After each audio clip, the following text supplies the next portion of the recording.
तो परमात्मा हमें याद दिलाते हैं कि आप यहाँ कसाई के लोक में रह रहे हो और इसने आप जी को केवल इसलिए पाल रखा है जैसे कसाई बकरे पालता, उसका उद्देश्य क्या होता है अंडरस्टूड है। और आपकी बुद्धि केवल जीव सत्र की है, इसलिए परमात्मा ने आकर अपने बच्चों पर दया करी कि आप मेरी शरण में आओ, कबीर साहब कहते हैं। फिर आपके ऊपर काल का जो प्रभाव है वो निरस्त हो जाएगा। फिर आप काल के मुख में नहीं जाओगे, आपको काल नहीं खा सकता। आपके बच्चों की सुरक्षा करेगा परमात्मा, आपकी सुरक्षा करेगा। यदि आपने इस गंदे लोक में भी कुछ भौतिक और सुख प्राप्त करना है तो भी परमात्मा कबीर जी की शरण में आकर आपको यहाँ का वो सुख भी मिलेगा, आपका परिवार भी सुरक्षित रहेगा। लेकिन इसमें सबसे प्रथम मर्यादा बताई है परमात्मा ने। कबीर साहब ने कहा कि जब तक हंसा हमरी आना और काल लगे नहीं तेरा बाना, पग पग पर यू तक तक मारे काल अचानक बाणा। अचानक तीर मार देता है कोई भी कारण बना करके, ये मृत्यु कर देता है। कबीर साहब कहते हैं जब तक हंस मेरी मर्यादा में रहेगा, इस नाम का निरंतर स्मरण करता रहेगा, सतनाम का, उस पे काल का अटैक नहीं हो सकता। तो पहले तो आपने ये भी देखना पड़ेगा कि जिन बच्चों को आप अपना मानते हो, आपका इनमें मोह ममता है, तो इनकी सुरक्षा के लिए भी परमेश्वर कबीर जी की शरण की आपको आवश्यकता है। अभी तक तो उस परमात्मा की इस यथार्थ भक्ति का कोई जानकार नहीं था, अब इस दास को भेज दिया है, अब इसका लाभ उठा लो।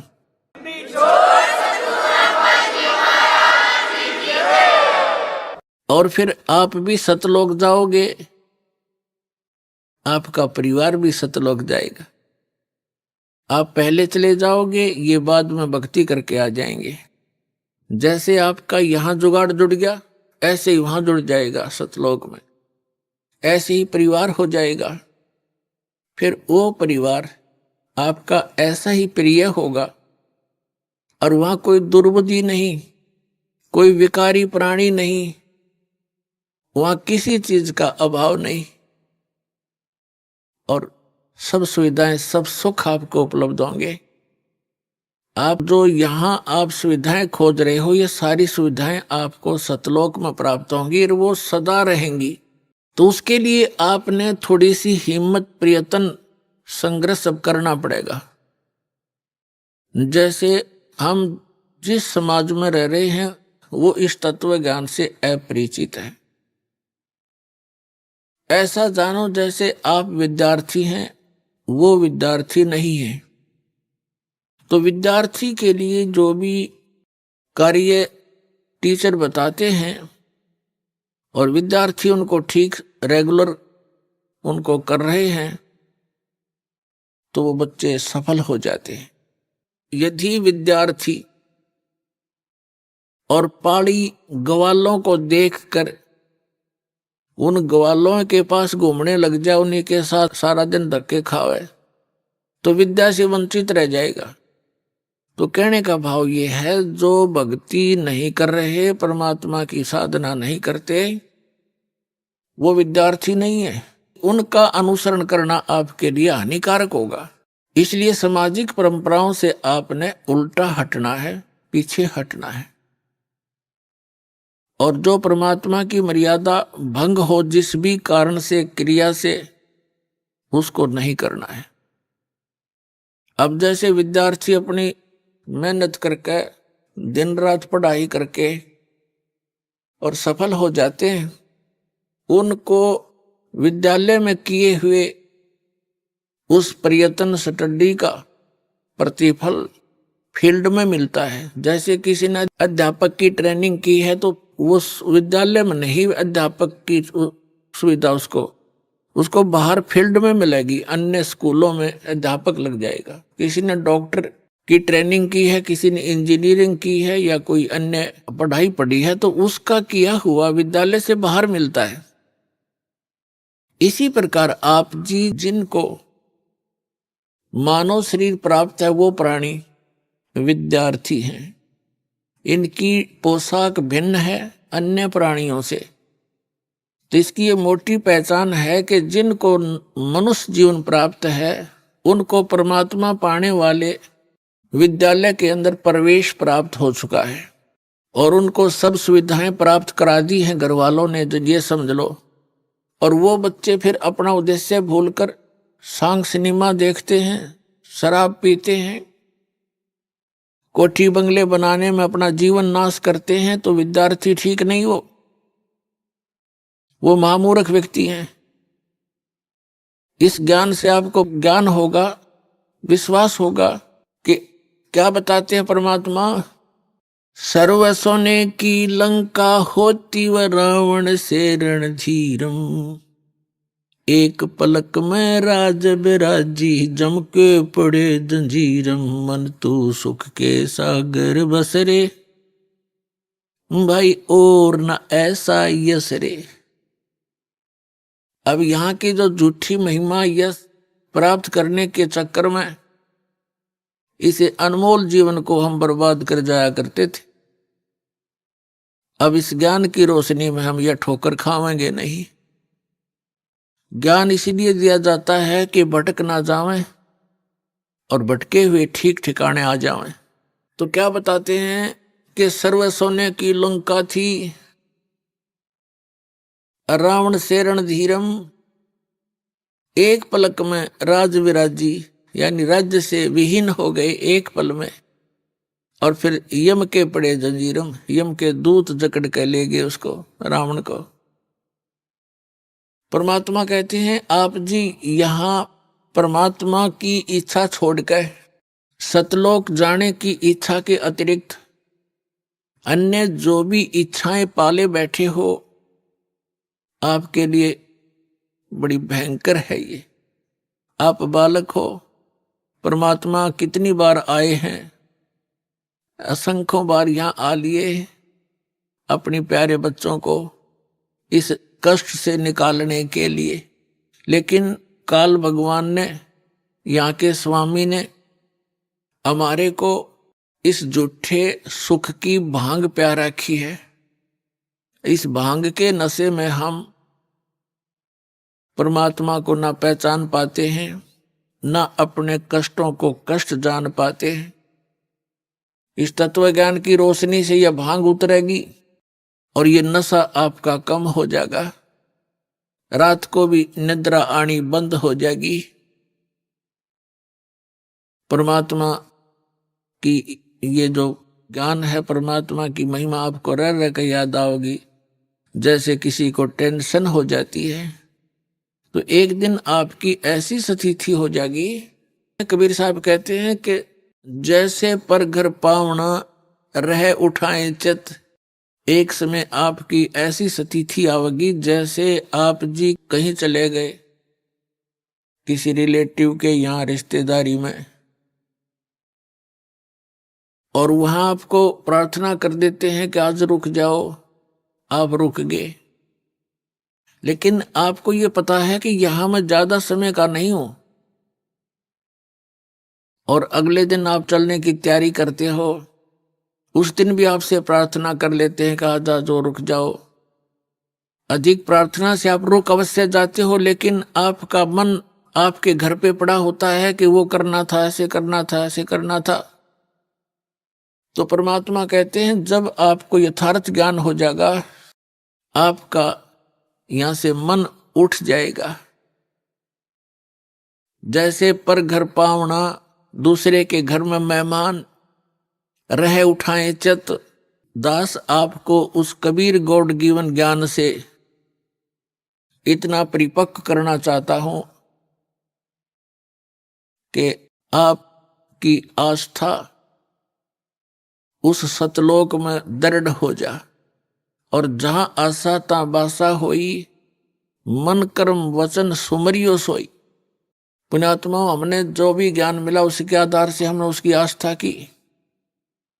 अभी तक हमने श्री राम, श्री कृष्ण, श्री विष्णु भगवान, श्री शंकर भगवान, दुर्गा माता, तीर्थ व्रतों का ज्ञान हुआ तो हमारी उनमें आस्था हुई। उसी आस्था के आधार से हम यहां भटकते रहे। अब आपकी श्रद्धा, आपकी आस्था उस सतलोक में दृढ़ करनी है, और दृढ़ ज्ञान से होगी, मुक्ति इस नाम से होगी जो दास आपको देगा।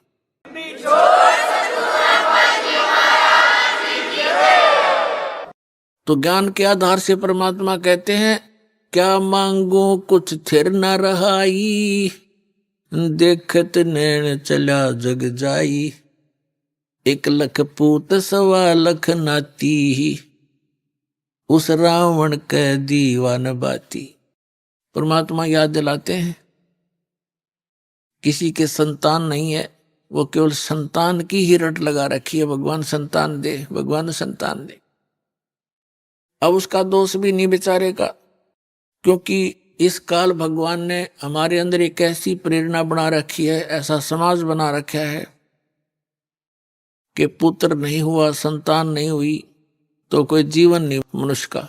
ये तो बालकों वाली बातें हैं, बिल्कुल काल की प्रेरणा, काल से रंगे हुए व्यक्ति ऐसी बातें करते हैं जिनको ज्ञान नहीं। और जो भक्त हो जाते हैं, जिनको ये ज्ञान हो जाता है, उसके बाद आपकी स्थिति ऐसी हो जानी चाहिए, जो राखे तो ही रहूं, हमरा के चारा और खाने जाद खरीद हूं गुलाम तुम्हारा, जो राखो त्यों ही रहूं, जो देवो सो खाऊं। तो परमात्मा की रजा में राजी रहना सीखना पड़ेगा आपने।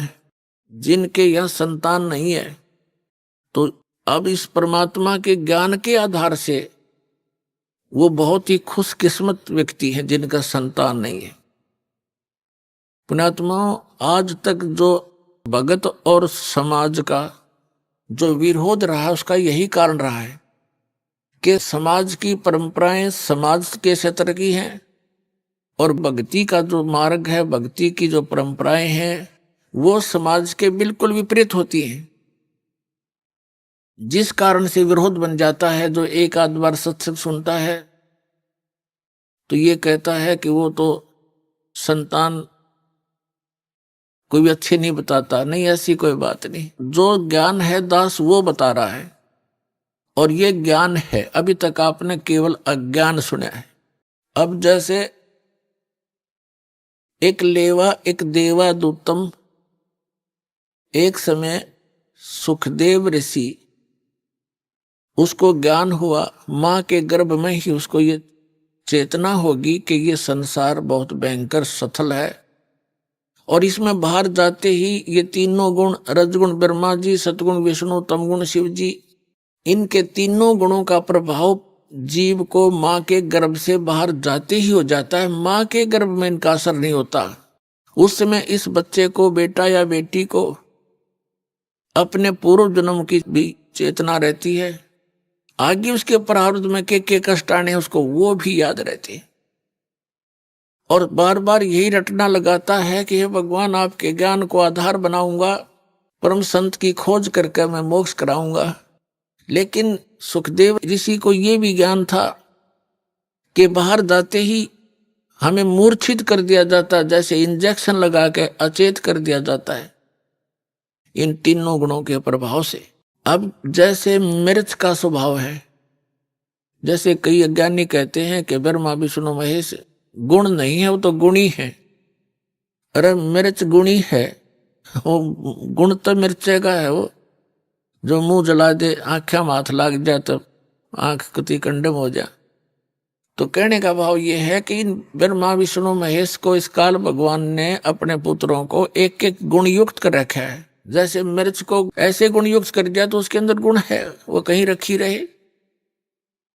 तो इन तीनों भगवान अपने अपने राजधानियों में रहते हैं, ऊपर के लोक हैं इनके अलग अलग। उनसे निकल रही ये रेज, किरणें, ये तरंगे तीनों गुणों की, ये हमें प्रभावित करते हैं। अंदर सब चेतना होती है, मां के गर्भ से बाहर आते ही एकदम बच्चा अचेत हो जाता है, यानी उसको वो याद नहीं रहता तेरे तू कहाँ था, कौन था। सुखदेव ऋषि माँ के गर्भ से 12 वर्ष बाहर नहीं आया। ब्रह्मा विष्णु महेश ने तीनों ने आके कहा सुखदेव तू बाहर आ जा, और ये मर्यादा भंग मत कर हमारी। 9 महीने के अंदर माँ दुखी हो लेती है गर्भ के पीरियड में, और तुम 12 वर्ष हो गए, या मर्यादा मत बिगाड़े। तब सुखदेव ऋषि ने कहा भगवान बाहर आते ही आपके तीनों गुण हमें अचेत कर देते हैं, हम भूल जाते हैं उद्देश्य को। आप जी अपने इस त्रिगुणमयी माया को कुछ समय के लिए रोक लो, तब मैं बाहर आऊं। तब उन्होंने कहा भाई ये तो जबरदस्त प्रेशर है, अधिक समय तक हम रोक नहीं सकते। फ्रिक्शन ऑफ सेकंड, यानी पल के भी कुछ हिस्से तक हम इसका इतनी देर रोक सकते हैं। सुखदेव ऋषि ने कहा तुम इतनी देर रोक दो।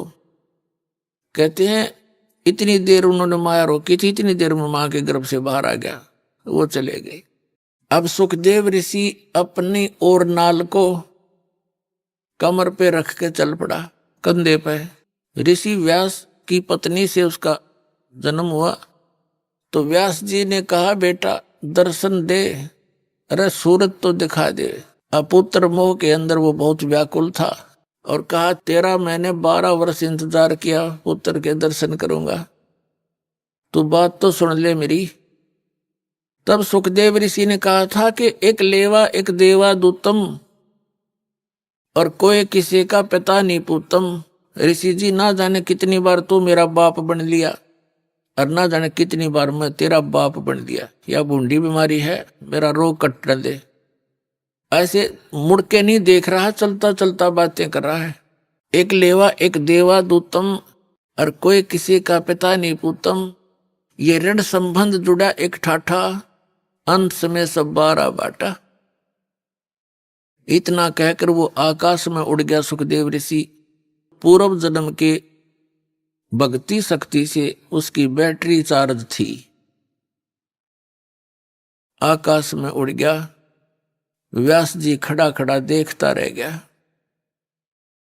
तो पुण्यात्माओं, यहां आपस में जो आप जैसे कोई रिश्तेदारी से जुड़े हो, पिता पुत्र बनकर जुड़े हो, पुत्री बेटी पत्नी बनकर जुड़े हो, ये आपका ऋण संबंध है, पिछला संस्कार है। कोई लेने आ रहा है अपने कर्जा, कोई देने आ रहा है। एक लड़का इतना लायक है, अपनी कमाई करता है, मजदूरी मेहनत जो भी करता है, और पिताजी शराब पीता है, तो वो पिता उस बालक से पिछले जन्म का कोई ऋण ले रहा है। एक ऐसा पिता है सारी उम्र माया जोड़ता है, और पुत्र उसका फिर सिर फोड़ता है और शराब पीता है, गाड़ी खरीदने की जिद कर लेता है, यानी उसका नाश करा कर छोड़ दे।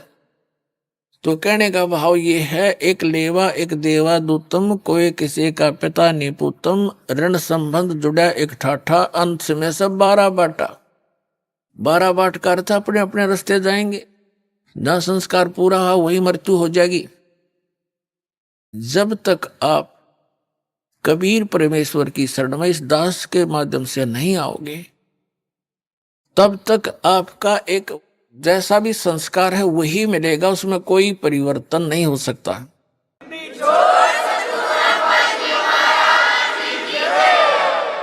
तो उसके आधार से आप अपना केवल ऋण ही चुका रहे होते हो। बेटा मर गया, माता पिता भाई बहन सब शेष बचे हुए टक्कर मारते रहते हैं, मारे जाओ। अब वो तो आने से रहा, उसका समय पूरा हुआ, उसका ऋण खत्म हुआ, जितना लेना था वो लेकर चला गया। ऐसे बहुत सी कथाएं हैं जो कथाएं नहीं सच्चाई है। एक व्यक्ति था, उसको एक पुत्र प्राप्त हुआ, उसकी पत्नी की मृत्यु होगी। उसने रीमैरिज की, उससे भी एक पुत्र प्राप्त हुआ, फिर दोनों की ही मृत्यु होगी। बड़े लड़के का विवाह कर दिया था, छोटा लड़का अभी छोटी आयु का था। जो दूसरी पत्नी से प्राप्त हुआ था। तो दोनों की मृत्यु होगी, 2 बच्चे शेष रहे और बड़े लड़के का विवाह हो चुका था। कुछ दिनों के बाद वो छोटा जो लड़का था वो रोगी हो गया। उसके बड़े भाई ने, मौसी के बेटे ने बहुत कुछ इलाज भी करवाया कुछ दिन। फिर उन दोनों के मन में दोष आ गया। किसके? उस बड़े भाई और उसकी पत्नी के मन में।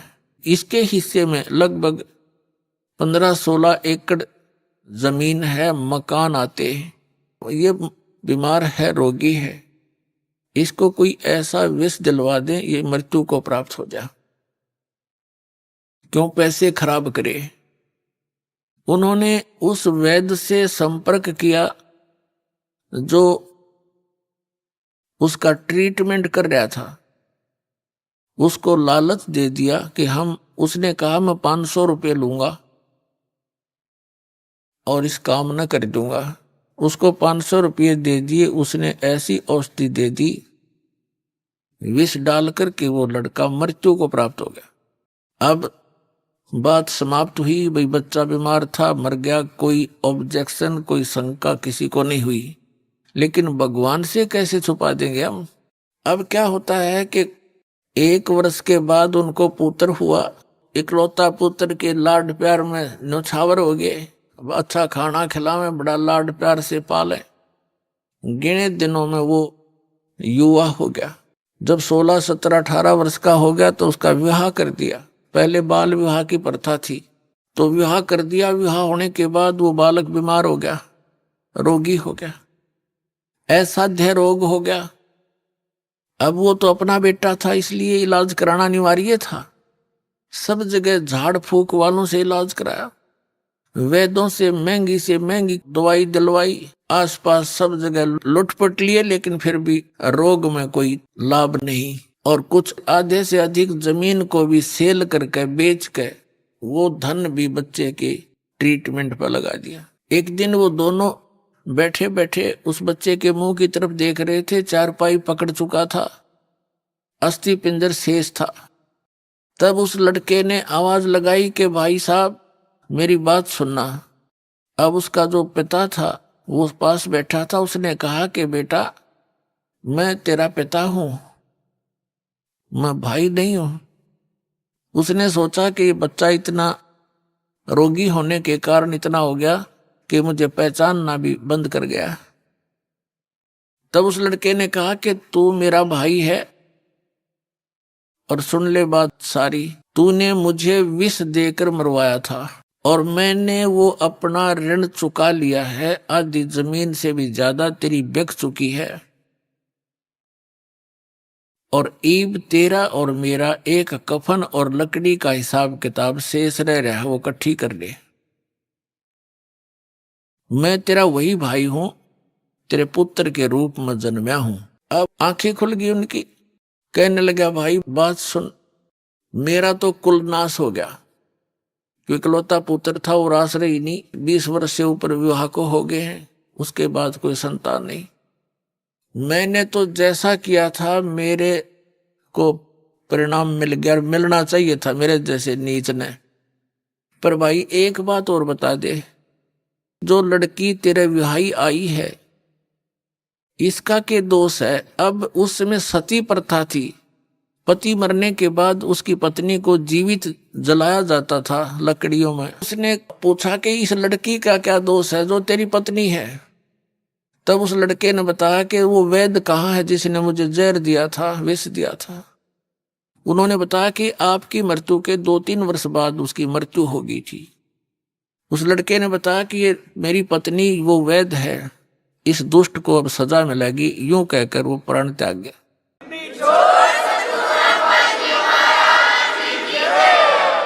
पुण्यात्माओं, ये 100 की 100 सत्य बातें हैं, क्योंकि जब तक हमें परमात्मा का डर नहीं होता हम इनको काना पर टाल देते हैं। कोई ये क्या सोचता है कि वैसे कथाएं नहीं। कबीर साहब कहते हैं तुमने उस दरगाह का मैल नहीं देखा, धर्मराज के तिल तिल का लेखा। तो कहने का भाव ये है पुण्यात्माओं, फिर भी जो भी आपका ऋण संबंध जुड़ा है, परिवार है, बेटा है, बेटी है, माता पिता, भाई बहन है, अब इस ऋण को, हमारे लिए तो ये भारी बात है। जैसे किसी का 1-2 लाख रुपया कर्जा हो, उसकी मित्रता किसी अच्छे सेठ साहूकार से हो जाए जिसका करोड़ों की संपत्ति हो, तो उसने उसके ऋण मुक्त करने में 2 मिनट लगेंगे। 2 लाख रुपया पकड़ा देगा, ले बेटा ले ले, हो जा तेरे जब दे दिए ना तो मत देना। ऐसे भी नेक पुरुष हुआ करते थे। तो ये समर्थ शक्ति कबीर साहब है। आपसे तो ये ऋण उतरा नहीं, क्योंकि जो विधान आपने अपना रखा है, जिस भगवान की आस लिए बैठे हो, वो तो आपका किया भोग कर ही समाप्त होगा, दुख भी और सुख भी, ऐसा नियम है। और इस परमात्मा का नियम है कि आपके पापों का नाश कर देंगे। पिछला संस्कार सब खत्म हो गया, वर्तमान का जो प्रारब्ध है उसमें परिवर्तन करेगा आपके में। आपके बच्चों को अपने कोटे से धन देगा, आपको प्यार दिलाएगा उनसे, क्योंकि बच्चों को ऐसा ज्ञान दे दिया जाएगा। जिन बच्चों ने आपको सताना था, कोई चोरी करके जेल में जाना था, कोई डाके मारना थे, या शराब पी के आपको तंग करना था, आपकी पुत्री ब्याही जाती है, दामाद दारू पी रहा होता है, पत्नी को, लड़की को सताता है, माँ बाप भी रात को बैठकर चिंतित होते हैं। तो ये सब समस्याओं का समाधान, ये संस्कार आपके परमात्मा कबीर जी बदल देगा, तो आपका जीवन सुखी होगा।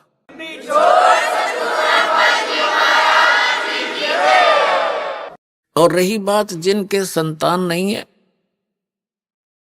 ये सतकर मान लेना, उनका कोई ऋण शेष नहीं है। वो तो कति किनारे पे बैठे मोक्ष के पे, जब थोड़ी सी बुद्धि रखते हो तक, जब तक आप समाज ने देखोगे तो यही जूते खाओगे।